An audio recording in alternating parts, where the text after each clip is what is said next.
My apologies, folks. My sincere apologies. I hit the wrong little button there on my last video, so I'm starting back up. And we'll wait for people to come back on.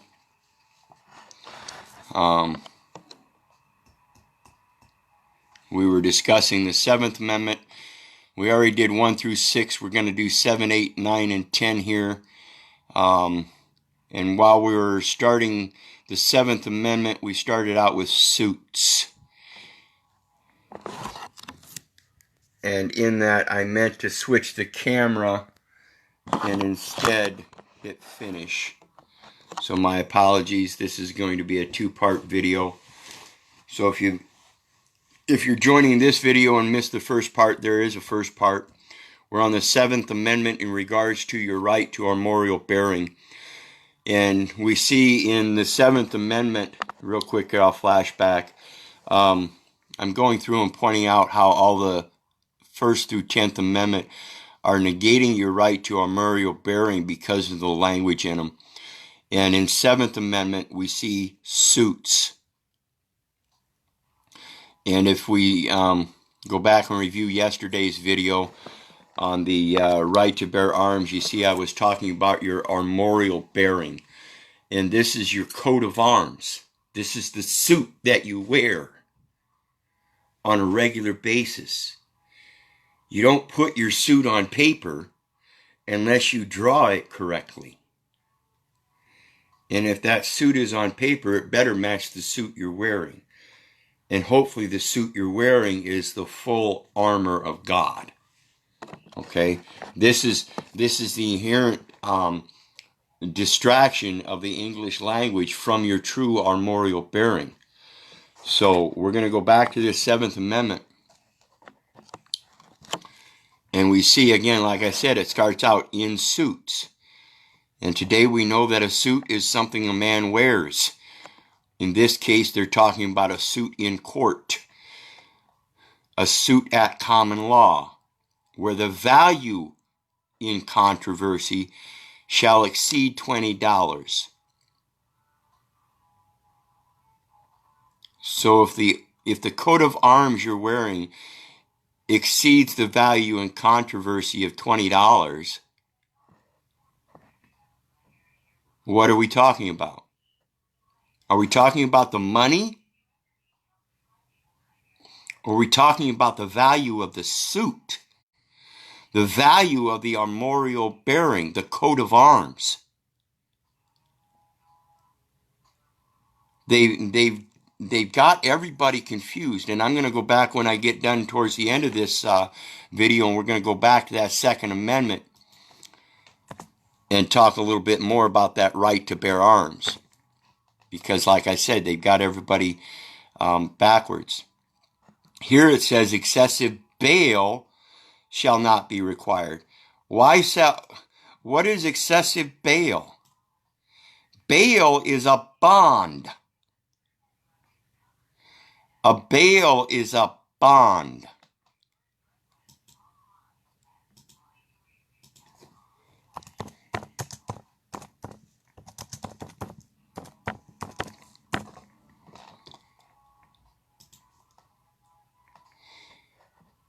Anything that binds as a cord, a chain, a rope,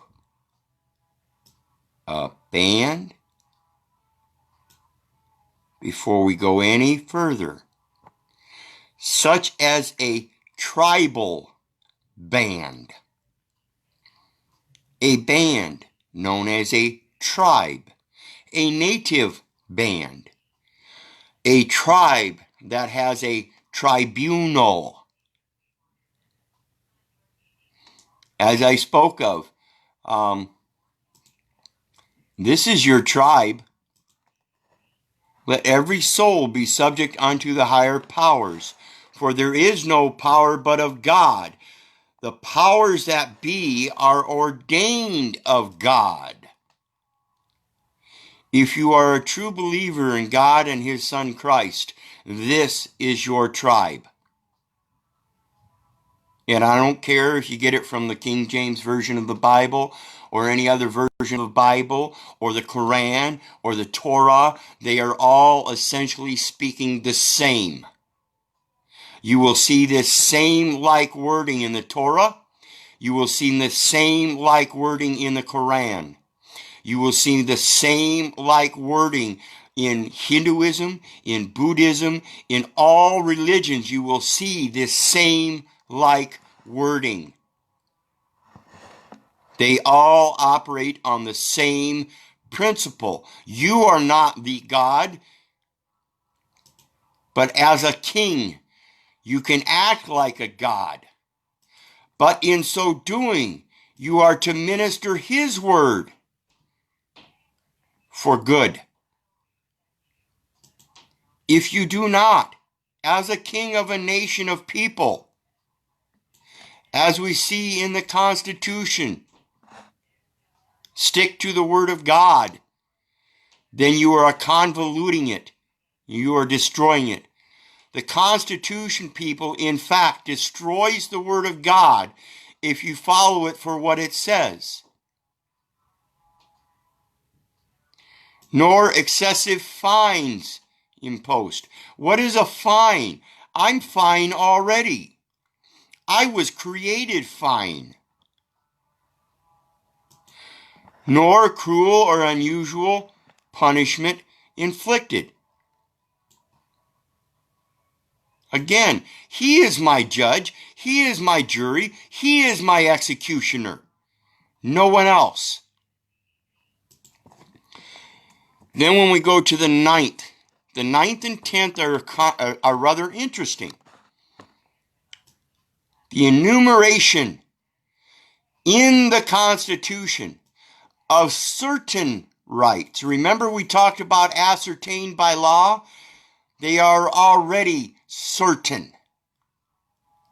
They do not need to be certified monetarily because they are already certain. They can be ascertained by anybody. Shall not be construed to deny or disparage others retained by the people.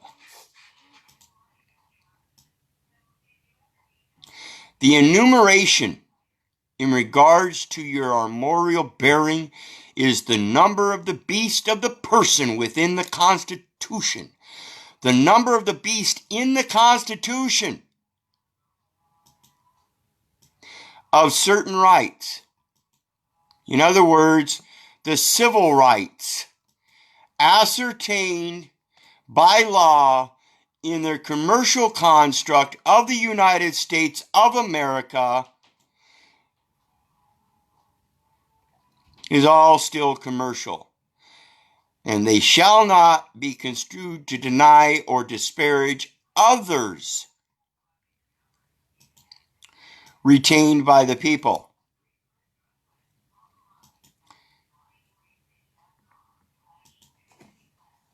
The 10th goes on,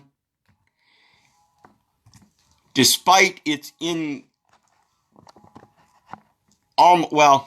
not going to say invisible, but despite its not proper visible statement, it starts out, the powers,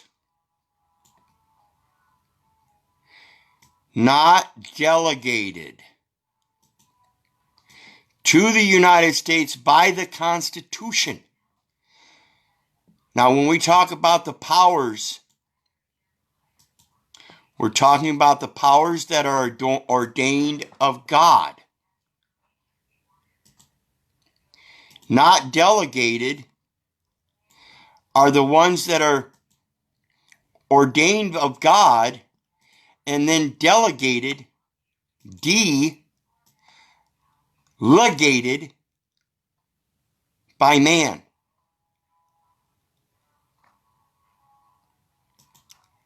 They are legal legations. They are the taking away of law that is already ascertained and making it legal. You have a right to the powers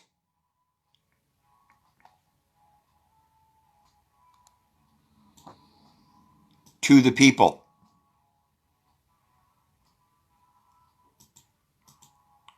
Powers reserved to the people. The powers reserved to the people that are not delegated to the United States by the Constitution, nor prohibited by it to the states, are reserved to the states respectively, is the way that should be written. The powers reserved to the people, not delegated to the United States by the Constitution, nor prohibited by it to the states, are reserved to the states, respectively. That would be a more correct, more accurate way of stating the 10th Amendment.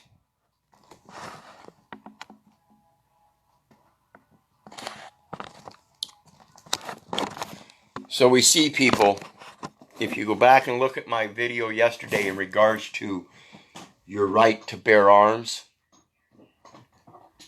they've got it all backwards.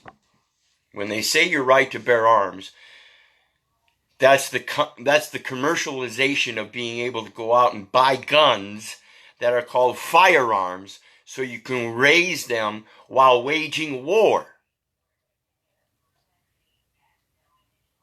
If you're not involved in the war, then don't commercialize it. If you're not involved in the war, then you wear your coat that lets them know that they have no suit that is superior in their courts. When you affirm your armorial bearing, and again, if you go back and watch that video on your right to bear arms and see how all the heraldry and everything is involved, and see how your stamps, it's based on your right to armorial bearing. The flag that the United States flies is based on the armorial bearing. The institutions that they institute is based on the armorial bearing. Every last bit of it, all of the armorial bearing is right there in Romans 13, verse 1. That's your right to armorial bearing in any case. In any case. In suits of common law, in suits of chancery, in suits of commercial courts, in suits of this, in suits of that. You don't need United States stamps. You don't need United States flag. You don't need United States courts. That's not the court. The court is already established. It has already been written. It is already certain. It has already been ascertained. And you need none of that. You need only speak the Word of God. In order to speak the Word of God and correlate it to all this stuff, you need to be able to ascertain in these different things. And so I'll go back through it real quick here, 1 through 10. 1 through 10.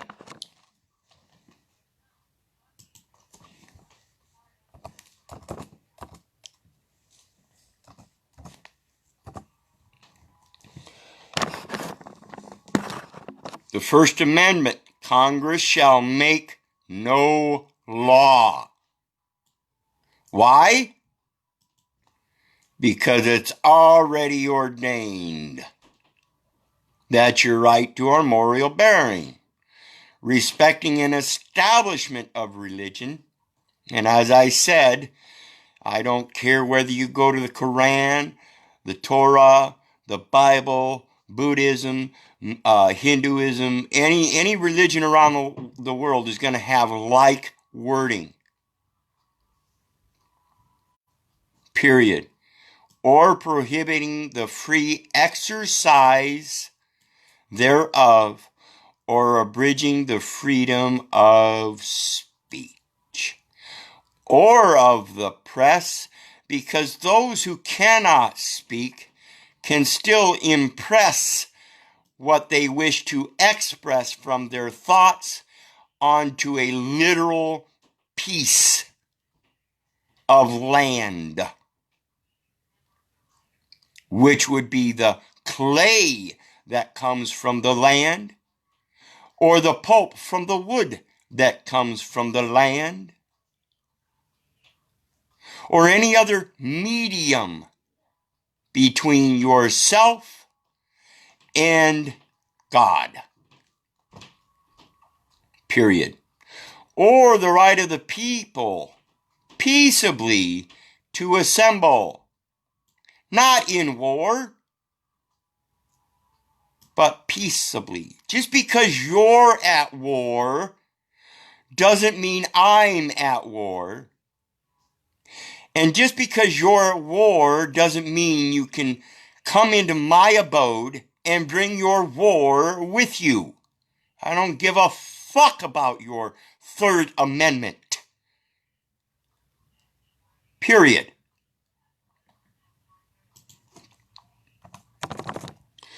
Second Amendment specifically referring to a right to bear arms.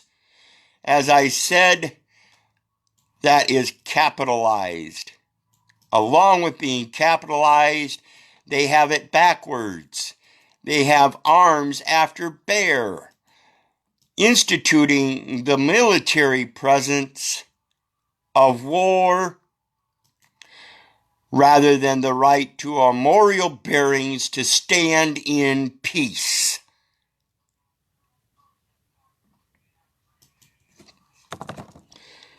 Third Amendment, that breaking of the peace, no soldier shall in time of peace be quartered in any house. Why? Because it's a time of peace. They need not to bring their military into peace. And therefore, if your house is in peace, then no soldier shall be allowed with their military manner.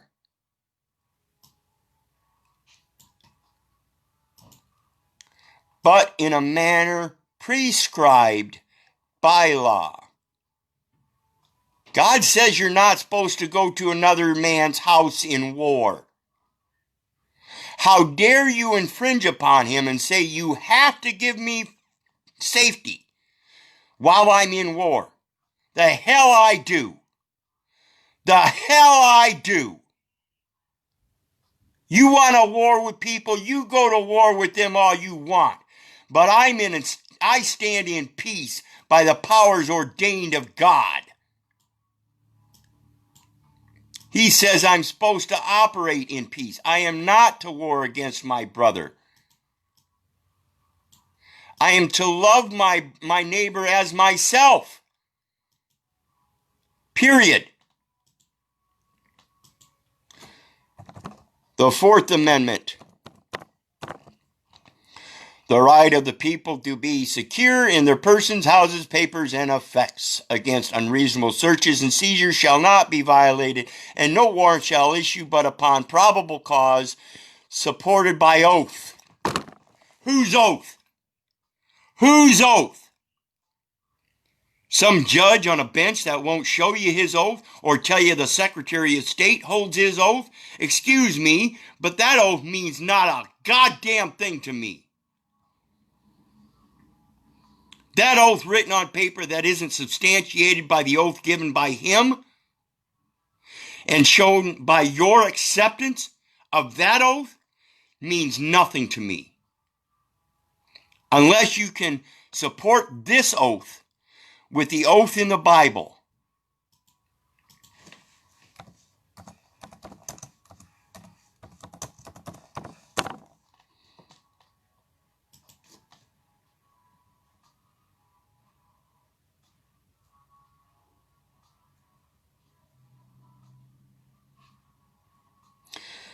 wherein God, willing more abundantly, this is Hebrews 6, verse 7, wherein God, willing more abundantly to shew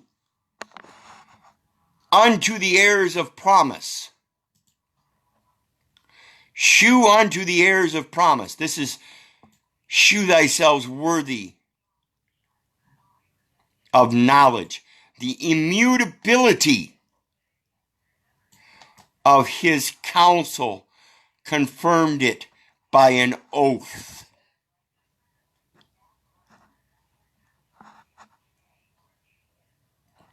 This is God, wherein God, willing more abundantly to shew unto the heirs of promise the immutability of his counsel. Those lawyers saying you have to have counsel to go to them courts, the fuck you do. God confirmed the immutability of his counsel and confirmed it by an oath. This is your armorial bearing under his oath. Not some oath supported by, or not some probable cause supported by oath or affirmation. And particularly describing what was prescribed.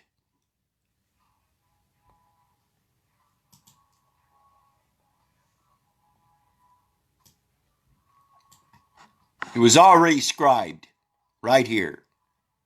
And now they want to describe. They're going to take away your right to armorial bearing. They're going to turn you all around and have you facing the opposite direction of person. Place to be searched and the person or things to be seized. It doesn't say people now, does it? The right of the people to be secure in their persons, houses, papers, and effects. So the only thing that the describing the place to be searched and the persons or things to be seized can only be persons, houses, papers, and effects.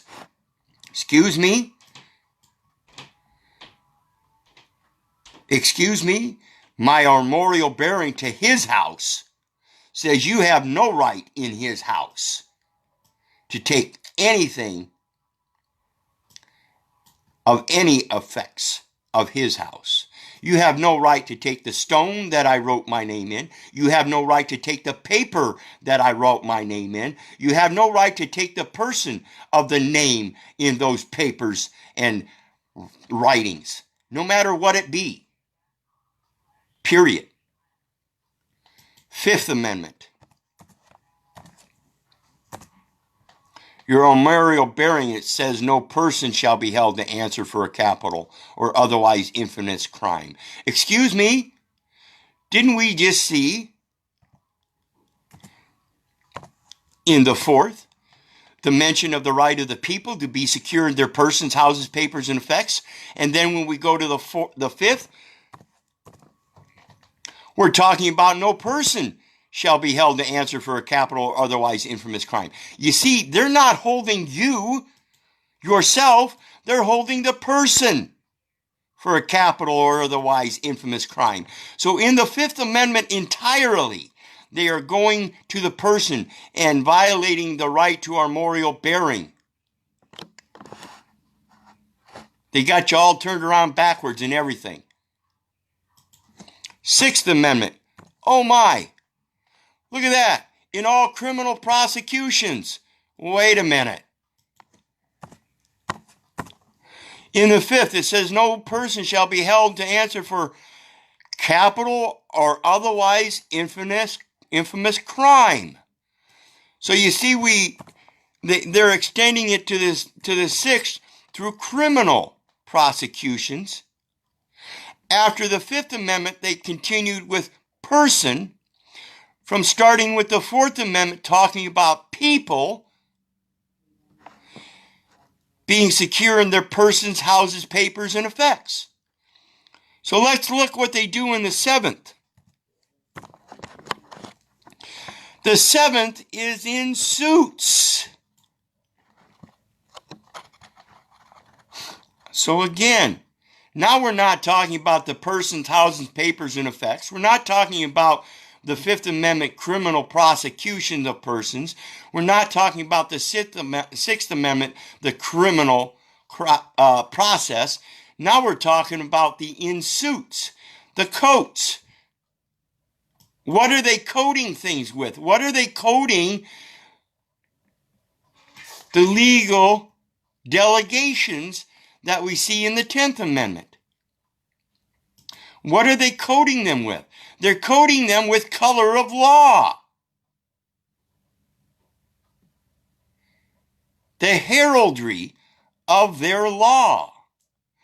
The color of their coat of arms, which is the legal delegations of the United States and the states.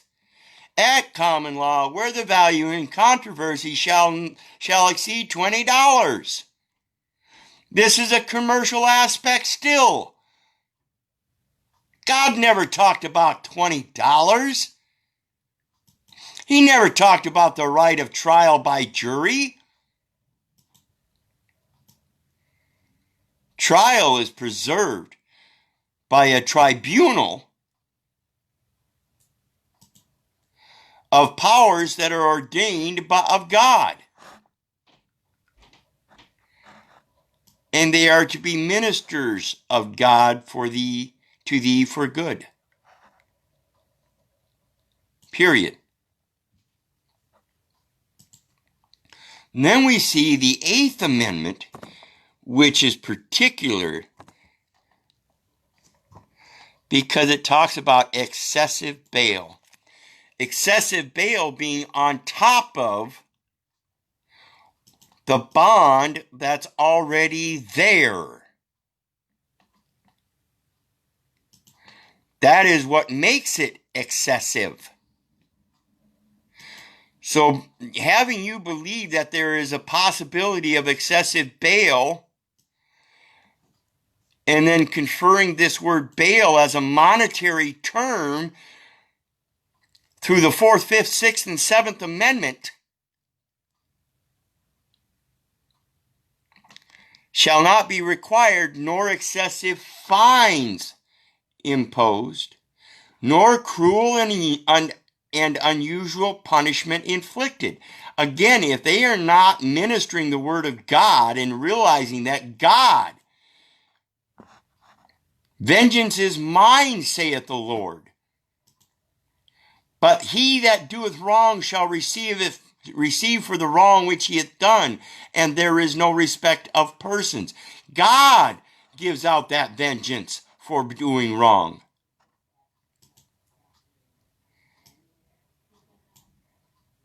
Excessive bail shall not be required. Then when we go to the 9th, we see the enumeration, wrapping all the way back around to that 4th Amendment, or actually the First Amendment here, because they're enumerating them. They're putting a number to them, a number to the person. They cannot enumerate a man. Therefore, the enumeration is only the enumeration of rights of persons in the Constitution. In the Constitution of certain rights that have already been ascertained and certified, shall not be construed to deny or disparage others retained by the people.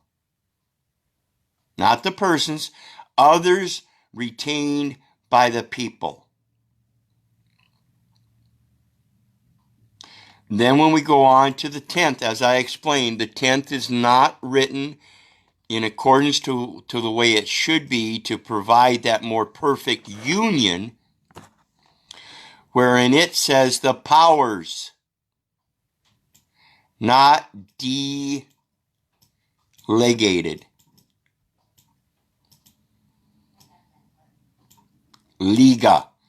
Legalities, legislation, Remember, we talked about that color of law. Their coat, their suits is a color of law. The legal system is the undoing of the lawful system by coloring of law. Pure and simple.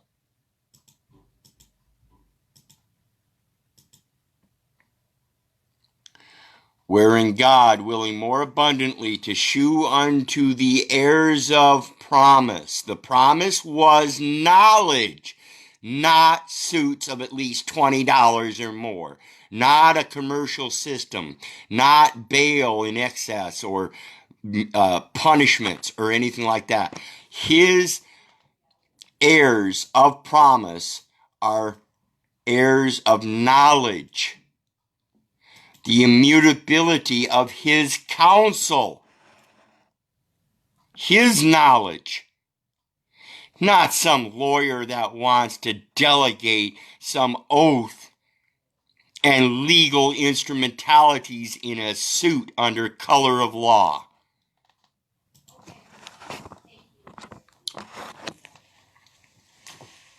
I hope you guys are getting this. I hope you guys are getting this. You do not have to put out any monetary thing.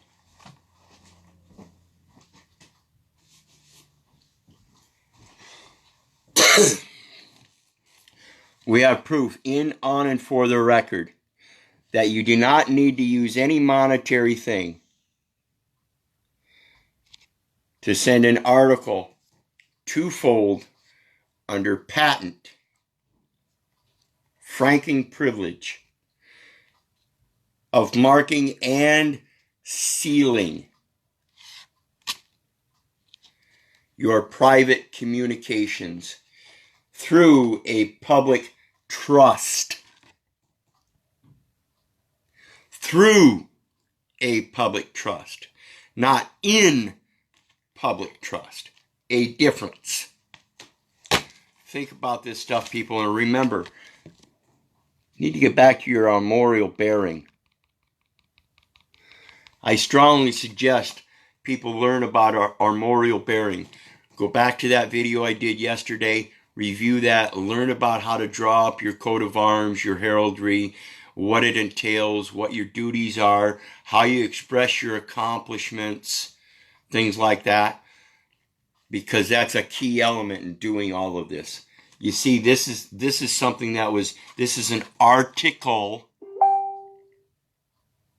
art by one's hand, an article that was transported through the United States postal system with no cost. Provision of your own stamp, your own armorial bearing, and showing them where their trust originally extends and they recognize it.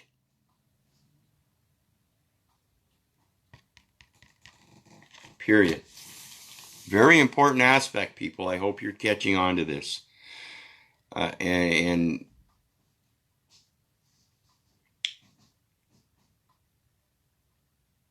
I don't, just like the Constitution, I'm not going to say you have to do any kind of particular religion. But remember, religion means re-legion. You're already part of a legion. You're already part of an association. You're already part of a tribe. The 12 tribes of Israel are the 12 tribes of man. Period. The 12 tribes that God created, and he put them forth and told them to go forth and build nations of men. This is a nomadic aspect. He didn't say go forth and stop here and build a nation of men so you could commerce. But he said go forth and build nations of men. In that, those nations of men, there are going to be people that will commune in one spot and no longer travel.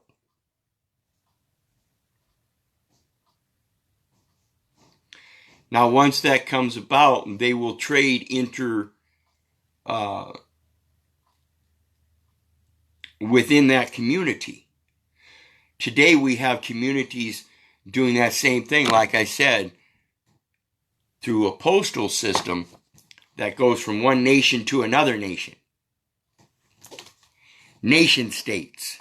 And it's all very important.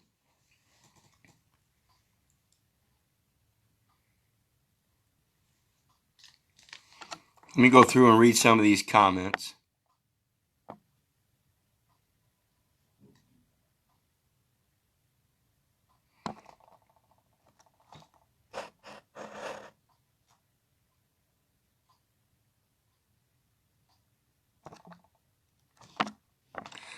Yeah, good people have to be able to defend themselves, if you want to use that word or term defend. Because let me again point out to you the term defend. Think about it. Everybody has a right to fend for themselves. Now, D means to take away the ability to fend for yourself. So while the good people have a right to fend for themselves, they should do so with the Word of God. That's where the power comes from. Now, granted, I understand the concept that you're going to have these road pirates with weapons that are going to stand alongside the road, and you're not going to be able to fight them with the Word of God. And yeah, we see them shooting people as they're running away because they have no way to be able to fend for themselves against those people with arms on the roadside. But this is the importance of that Hebrews 6 verse 17, wherein the immutability of his counsel. We have to get back to learning his counsel when we're little ones. And we have to get back to our mom and dads being the ones to institute that counsel. Because dependent upon a state and a commercialized church operating under 501c3 that is dependent upon the state in order for them to portray the Word of God, says that they can't portray the Word of God as anything against the act of a state. That 501c3 that these churches that these churches operate under has a specific clause in there that says they can't operate in any manner against that will of the state. So the will of the state to say that they have a right to tax the people, the church can't stand up and iterate those verses in the Bible about how the people are supposed to reject the taxation of the state. Wait a minute here. How can you possibly operate as a true church then? Under the powers that be ordained of God? You can't. That's hypocrisy. Pure and simple. Let's see here.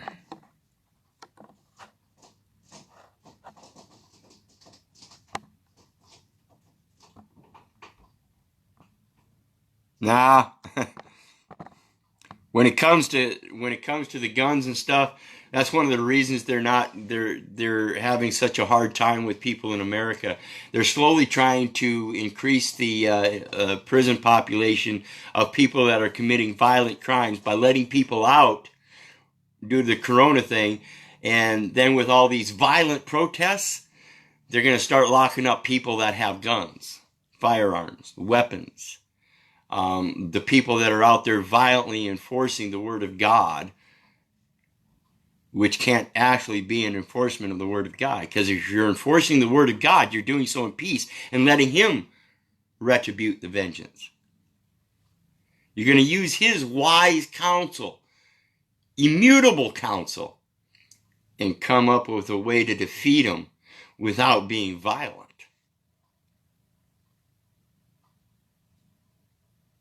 That's the purpose of truth. That's the purpose of love. That's the purpose of peace. That's why they talk about war all the time, because they want you to think that it's inevitable, that there's a constant state of war. That's their fallacy, not mine. I'm glad that And I've told this many times, you know, back in my trial 4.5 years ago, I was very belligerent. I was violent. I was fingering them. I was cussing them. I was speaking violent words.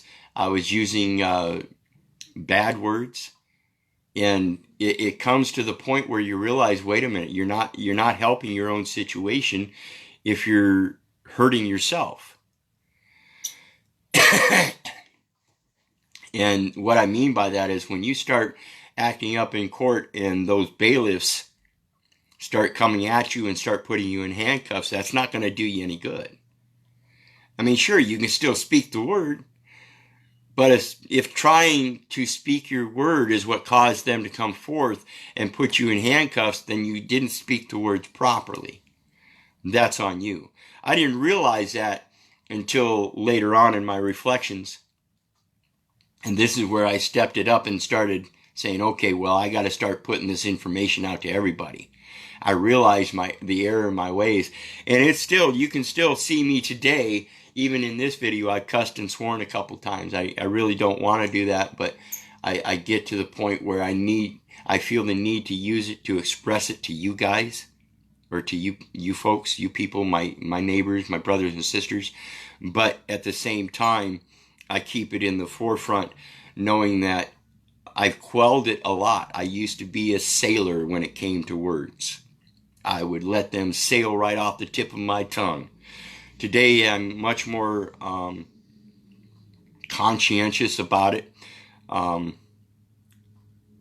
know their effect on people. I know in yesterday's video, if you go back and watch that video, you'll see I said, fuck the flag several times. I don't care about that flag. I really don't, people. I really don't. When I use that flag,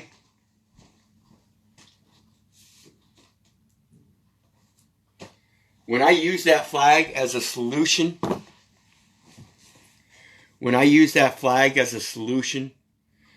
to their supposed legal legislation that says I'm supposed to wear a face shield,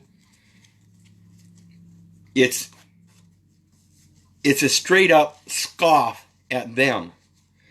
Okay, here, I'll use your flag as the shield, ever reminding you that this is your flag.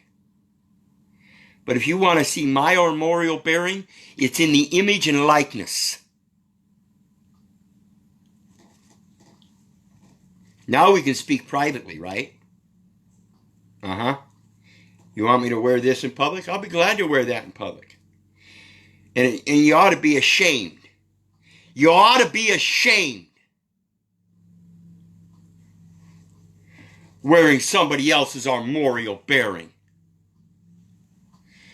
Kneeling to somebody else's armorial bearing. Pledging allegiance to somebody else's commercial armorial bearing.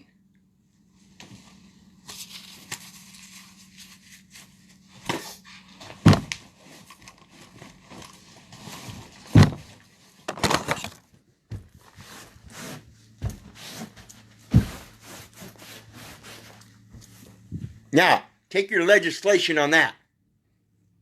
How's that? And for you people that served in the armed forces, this is in no way meaning to desecrate you.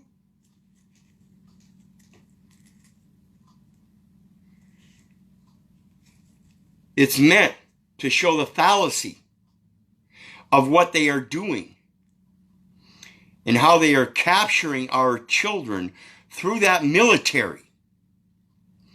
If you want to fight a true war, do so in peace. Show them your superior excellence in peace. Showing them that you can win the war without fighting. Sun Tzu says in The Art of War, to defeat one's opponent without fighting is of supreme excellence. And this is truly where we need to get to, folks. Truly where we need to get to is be able to defeat them without fighting.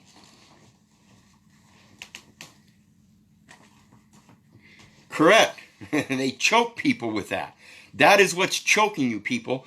If you don't comprehend your right to armorial bearing, and I urge anybody that has any question, anybody that has any complaints, concerns, comments, or compliments, or questions of any sort, feel free to get a hold of me. I'm glad to open up a free Zoom meeting with you on one-to-one private basis to discuss things and show you where the research comes from. So if you take offense to anything I've said, I'm still open-minded. Get a hold of me and ask me. Like I said, I'm glad to open up a private Zoom meeting so we can do a face-to-face. And we can sit there and share screens and do the research and show back and forth. A Socratic debate. Not an argument. Not filled with a bunch of lies and bullshit.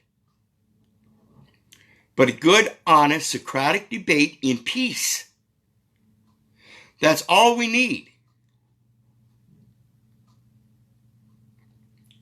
So anyway, think about this stuff.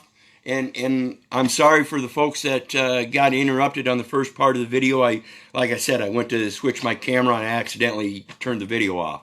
So the first part and then the second part. Plus yesterday's video on the right to armorial bearings, right to bear arms. I've been doing a lot of videos lately. I've got them all switched over to YouTube already. And if you just go through my page, like I said, there's all kinds of videos, all kinds of information. When I get done here, I'm going to post the links to all my different forums. I do have a new MeWe link, so if you want to meet me over there.